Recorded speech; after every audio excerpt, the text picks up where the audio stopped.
Mengenang setahun kepergian Emeril Khan Mumtaz, putra sulung Gubernur Jawa Barat Ridwan Kamil, sang ibu Atalia Praratia memposting surat almarhum yang ditulis sejak kecil. Surat itu baru ditemukan saat ini ketika Eril 1 tahun meninggal dunia. Padahal tertera jelas tulisan surat itu ketika almarhum masih duduk di kelas 6 SD. Isi surat tersebut adalah permintaan maaf Eril kepada Atalia Praratia dan Ridwan Kamil.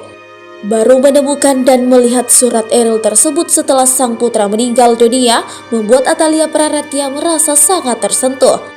Atalia Praratia mengaku tidak tahu menahu mengapa surat Eril tidak sampai kepadanya. Ia hanya meyakini bahwa surat Eril menunggu dibuka pada saat yang tepat. Cerita Atalia Praratia tersebut dibagikannya melalui akun Instagram pribadi yang sudah terverifikasi. Atalia Praratia mengunggah sejumlah foto dan video. Ada foto surat Eril hingga berkas masa kecil putranya.